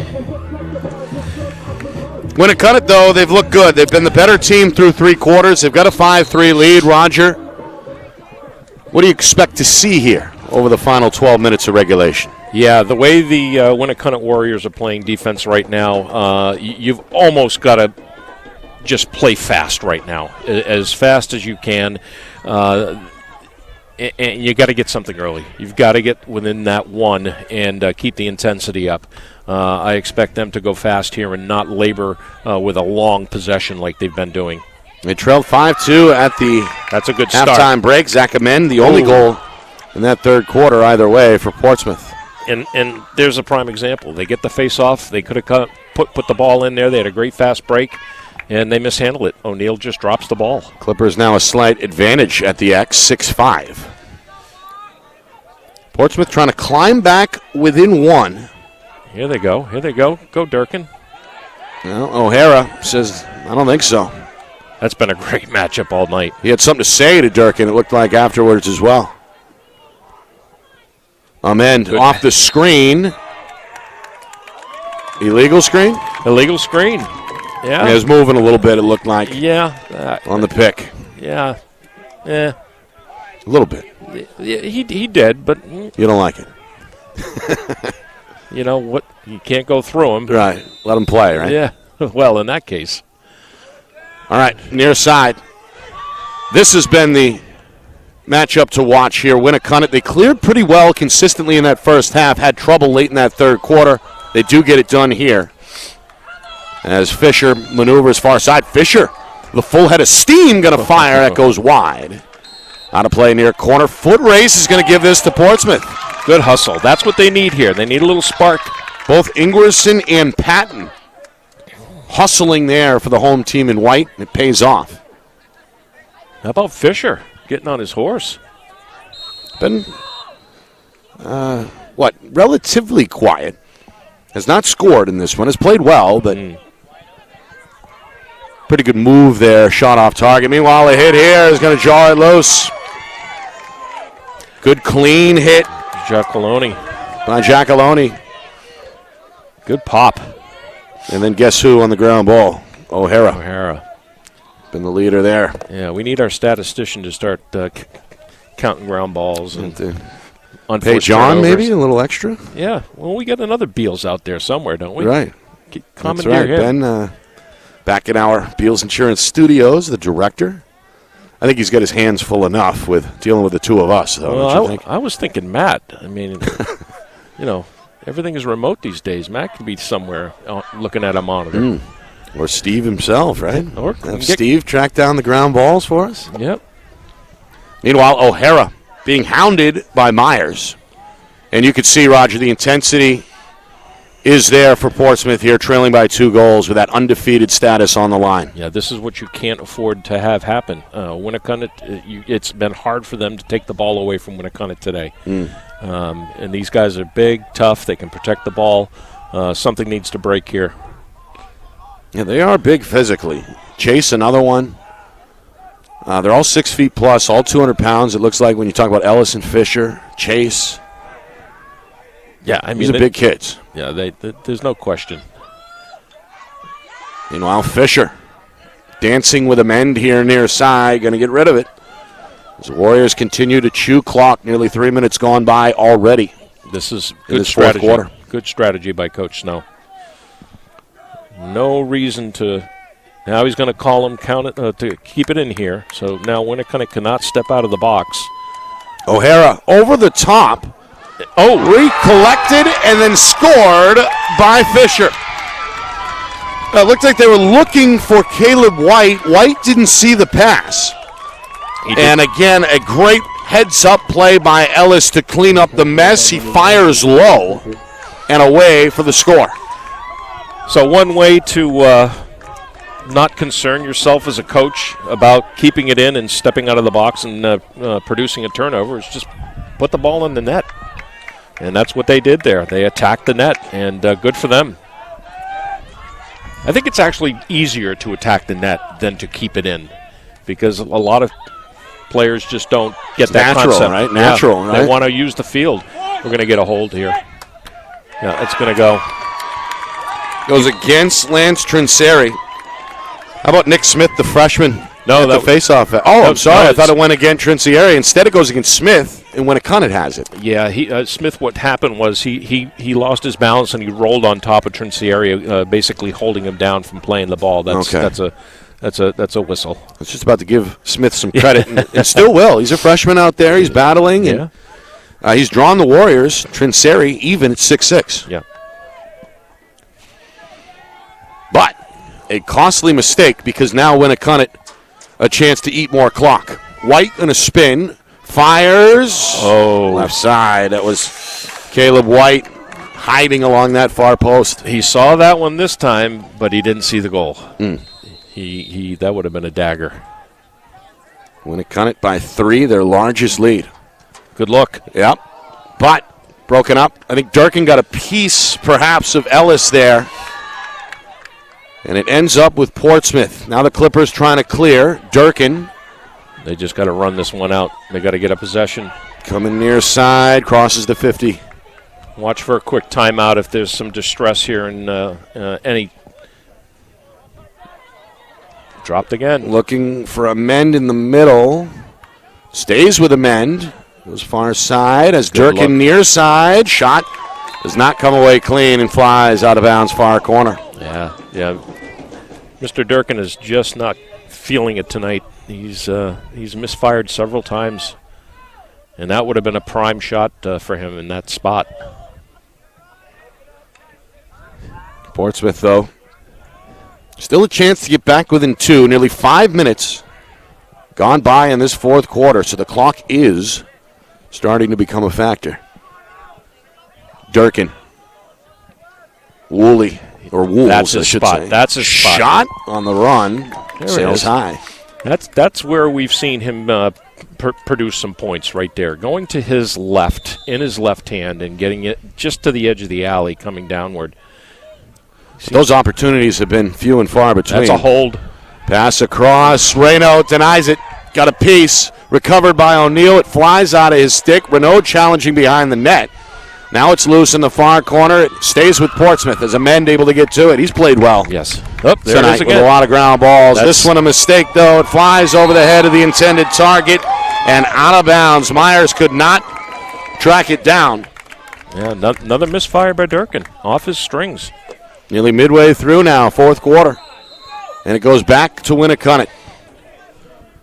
A 6-3 lead on the board, and they've been in control really from the get-go. Yeah, they have.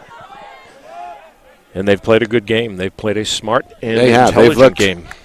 They've looked good, Roger. We've seen them before. We're going to see them again next week, by the way. But this is one of the better, I think, all-around performances we've seen. Yes.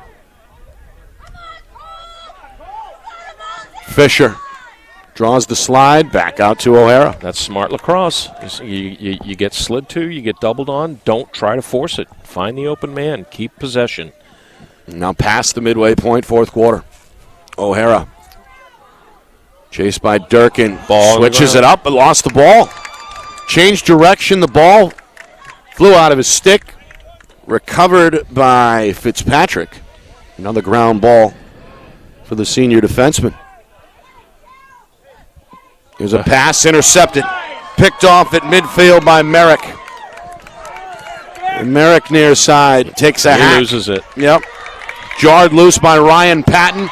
Scooped up by Smith. And here comes the speedy freshman. Merrick chasing him from behind. Smith still with it near side. Lost it.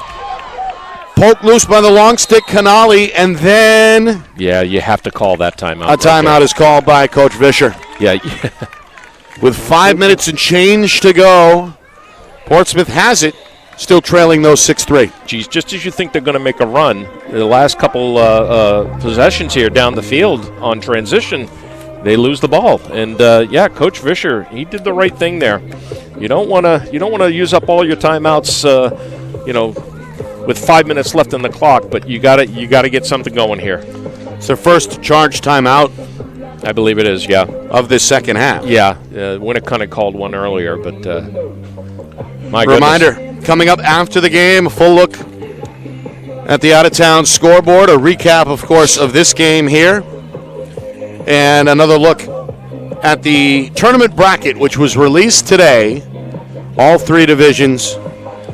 That, I believe, is up on the NHIAA website. Yeah, go to the tournament info tab, and you'll see it there. Both the boys and the girls tournament brackets are there.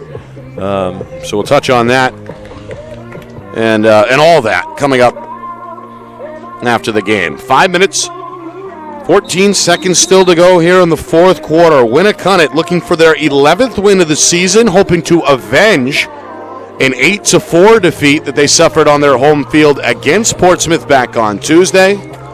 Well, of course, Chad Vischer and the Clippers looking for win number 14, trying to stay unbeaten. But they're going to need a big effort over the final 5-14 to do so here.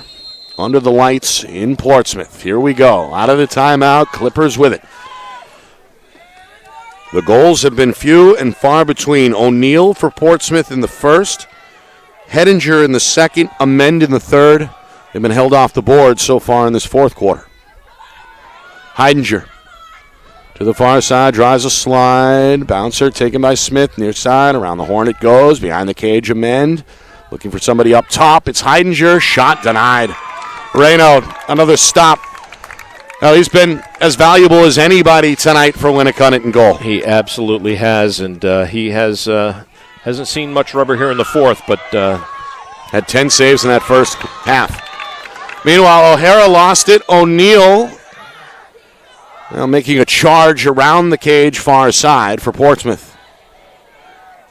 Smith coming up on 4 minutes to go, fourth quarter. Smith, Heidinger now. Given room by O'Hara. Both benches getting vocal. Heidinger. Here he comes to his left. Going to fire. A little wide. Amend a good job beating out Renaud there for the possession. Yeah, this is tactical. This is what Coach Vischer told his boys during that timeout, to try and get some movement on the lower end. It's steps in.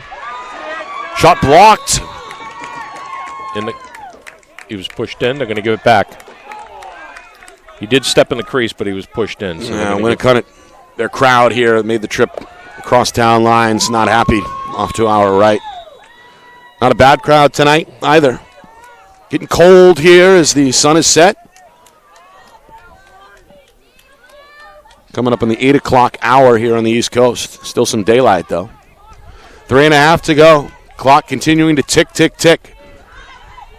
Heidinger. Nice. Backdoor nice. Shot and score. It's Amend, his second. Now the pass perfect, Roger.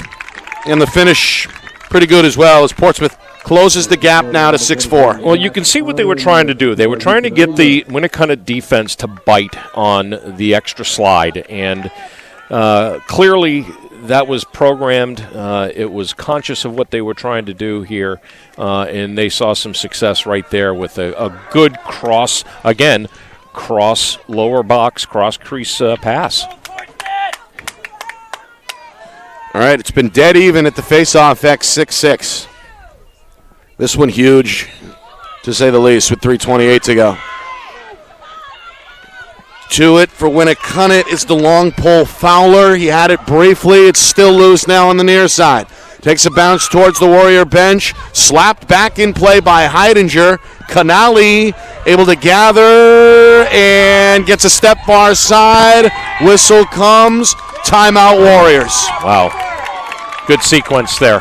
It's got the Winnacunnet fans clapping their hands with 3:07 to go. Good sequence there. Smith had it. If he had kept it, might have been a fast break there, because he's very, very quick out of the face-off X. But good pursuit, and Good call here by Coach Snow. There he is, Pat Snow.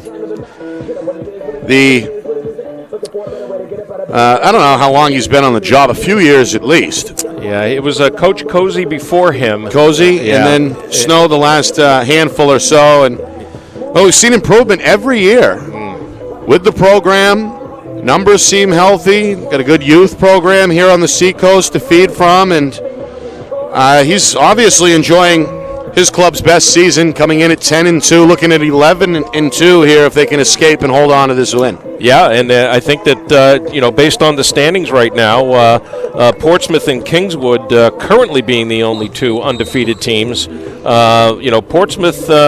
Winnacunnet, could make up some ground here. They're 10-2, but the point system is what works against you sometimes in the standings. But the standings don't mean anything right now. Exactly. Standings out the window this year, but still a good gauge, obviously, to the kind of success they've had this season. Yeah. Again, these two teams will meet in the upcoming tournament a week from Monday in the first round. All right. Out of the timeout, Warriors looking for the icing on the cake, trying to protect a 6-4 lead as we move now inside of 3 minutes to go. Now, watch for the quick call here by the officials. I'm sure Coach Vischer is going to be after official Shannon's ear here to get the keep it in call, especially when they're behind. They're not even attempting to get towards the and that's goal. At the official's discretion. It is. And clearly they're not making a motion towards the goal to try to score. So probably once they get back to that backside, I expect that they'll raise their hands here. It's been cat and mouse now nearly a minute. Yeah. And finally, Portsmouth able to jar it loose. Fitzpatrick gets to it, but then throws it away. A good defensive play by Caleb White, the attackman. Comes up with the interception, and Winnacunnet has already drained this clock down to 2 minutes now. Yeah, unfortunately, that good check on the attackman there was a detriment. He did. I'm not quite sure what, unless I missed his keep it in the box call. It must have been, yep. I think Caleb White missed it as well. Yeah. Portsmouth, a chance now with 1:46. They're going to talk about it. Timeout. Comes from the Clippers sideline. 1:45 remaining fourth quarter. Yeah, it was 3:03 when that whistle blew, and they burned more than half of that, or coming up on half of that clock at the time. So that was well worth the step out of the box, really. Reminder: next week we'll be on the road in Londonderry, part of a girls-boys doubleheader. No, it's actually in Derry. It features Londonderry and Pinkard, and that's a rivalry that is, 30, 35 years old now at this point, and as hot as ever.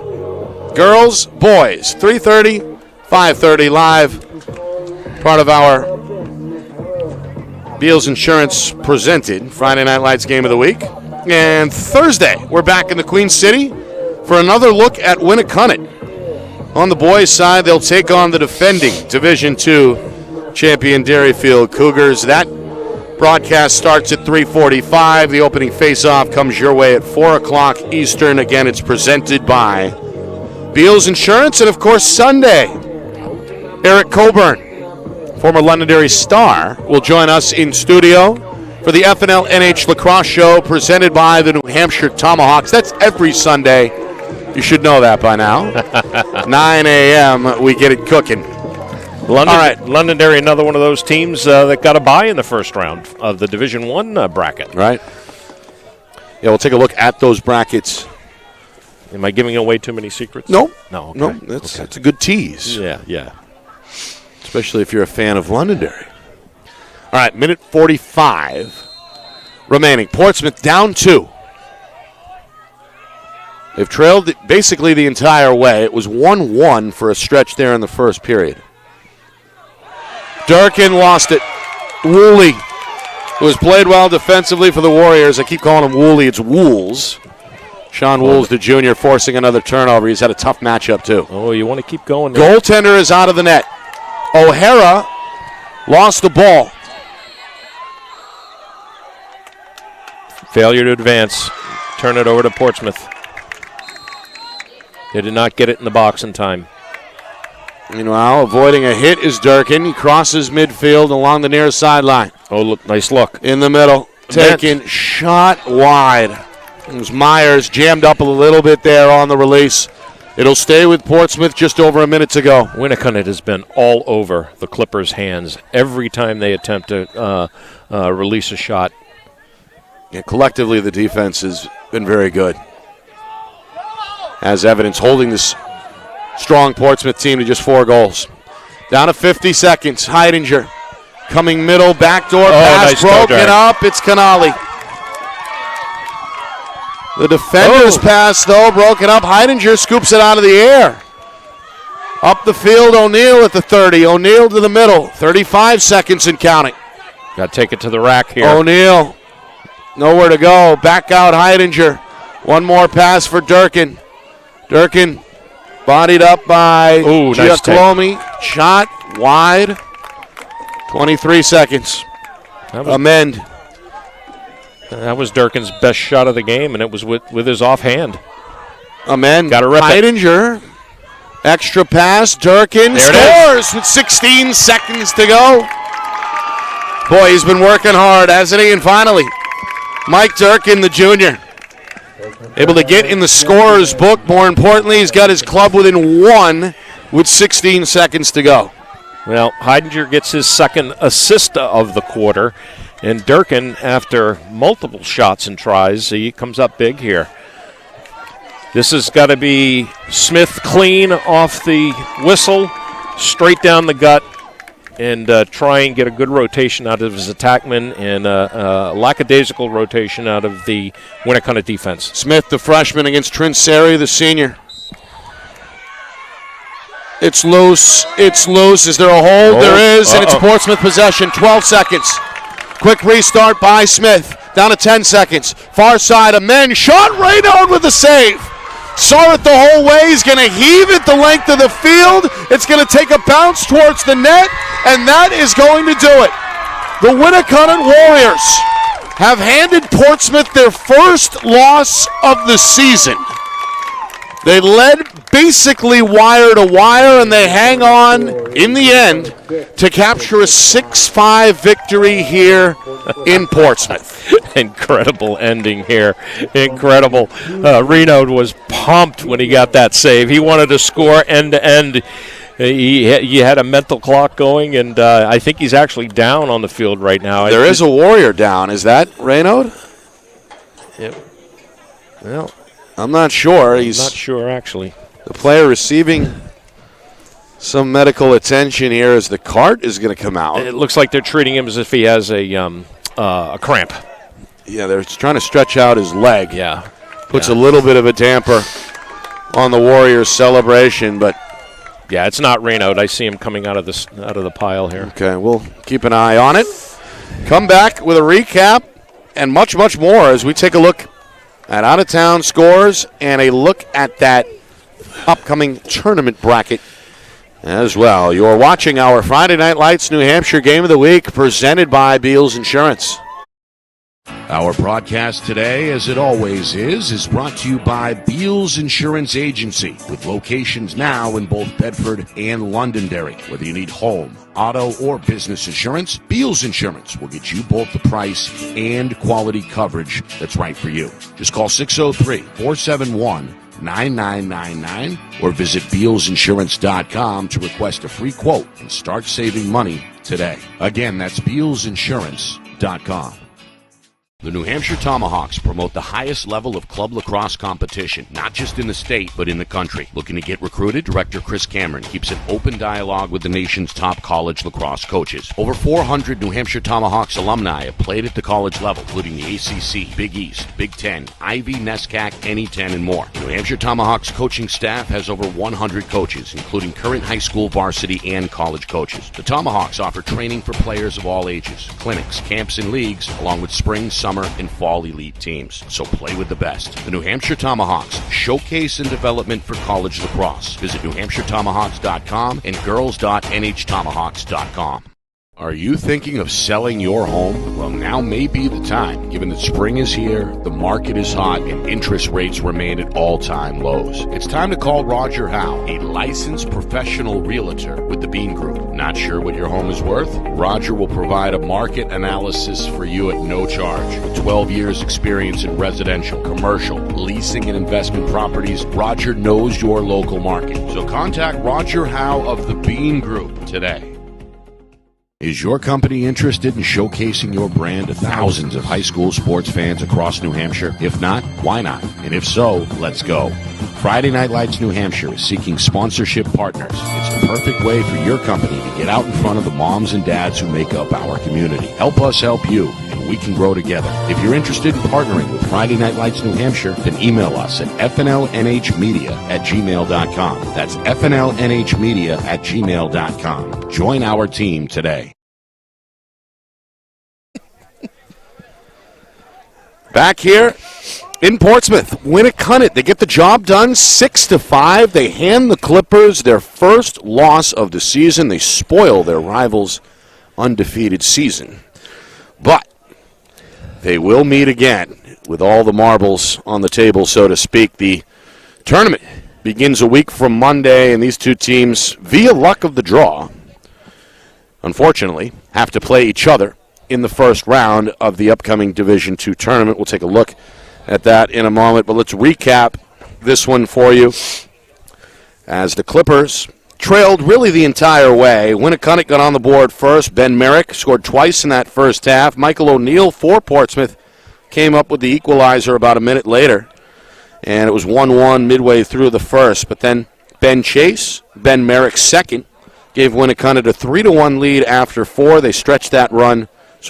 After the first, it was 3-1 Winnacunnet. They stretched that run to 3 unanswered early in the second with Caleb White, who made it 4-1. Houston Heidinger put an end to that run for Portsmouth, made it 4-2. Jack Ellis, 16 seconds later, made it 5-2. And that's where we stood at halftime. Portsmouth, they scored the lone goal in the third quarter with a man down. Zach Amend made it 5-3. And then just over 3 minutes into the fourth quarter, Winnacunnet built their lead back up to 3 goals. Cole Fisher, on a good play, made it 6-3. Portsmouth, they fought to the bitter end. A second goal for Zach Amend made it 6-4 with 3.5 to go. And then Mike Durkin, after being hounded all night by the Winnacunnet defense, finally snuck one by the goalie to make it 6-5 with 16 seconds to go. Portsmouth did then win the face-off, managed one final shot in the closing seconds. It was not to be, as Carter Renaud, the senior goaltender headed to Keene State, had one of his finest games of the season tonight. 10 saves in that first half and a boatload more in the second, including the game winner there in the closing seconds. So Pat Snow and his crew, they get the job done 6-5 over Portsmouth. There was a Warrior down, by the way, before we went to break. That was defenseman Sean Wools, who is apparently okay and is enjoying things right now on the sideline with his teammates. Yeah. We have talked many, many times, keys to the game and then the resulting result, I guess, of that. And it's been face-offs. We've talked about that many, many times. Tonight it wasn't face-offs. They were dead even, but it was goaltending. Yep. Renaud coming up with 14 saves, and the Portsmouth Michaelitis, he came up with 7 saves, and they were the story. Renaud saw the ball every step of the way, and the relentless, and I mean relentless, Winnacunnet defense. Yeah. Well, out-of-town scores, really the only one of note is that rematch between Exeter and Pinkerton in Division I, two of the better teams who met earlier this week. We did the broadcast Tuesday night, and that was a game won by Exeter 12-10. Blue Hawks get it done on the road tonight. Again, a 2-goal difference in the end, this time 9-7. And a reminder, the NHIAA brackets, the upcoming lacrosse, boys and girls playoff brackets are up on the NHIAA website. You can check that out in full. And, of course, the storyline out of this one is that Portsmouth and Winnacunnet will meet for a third time a week from Monday in a do-or-die first-round situation. Yeah, and unfortunately for Nashua North, they just lost a second time this week to Bishop Girton, 21-0 score, and they turn around and they get them in the first round of the Division I playoffs. You feel bad for whoever is matching up with the Cardinals. I feel for Coach Fleury over there at Nashua North, and that's just not something you want to see when you see Spalding, who has kind of a similar situation in Division II, get a bye. Yeah. There's a lot of people who aren't happy, frankly, with this new format, and hopefully it'll be done by the time we hit the fall. So we'll see. Yep. But again, and the bottom line is, you want to win the whole thing, you've got to beat everybody in your path. So I guess that's the way to look at it moving forward. All right, I want to thank Portsmouth Athletic Director Tom Kozakowski. Rolled out the red carpet for us. First time I've met him in person. Great guy. Yeah, disco music. Good stuff. They always do a good job here at Portsmouth, and we enjoyed ourselves tonight. We thank Tom and his staff. Want to thank our man in the bird's nest upstairs. That's videographer John Barron, our chief engineer, doing a great job tonight as well. The man behind the curtain back in the Beals Insurance Studios is director Ben Beals, giving you all those slow-motion replays that you love.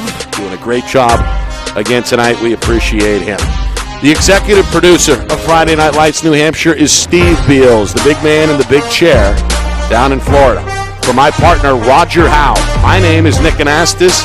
Final score, final time. Portsmouth 6, Winnacunnet, nope. How about Winnacunnet 6, Portsmouth 5. This has been a presentation of our Friday Night Lights New Hampshire Game of the Week presented by Beals Insurance.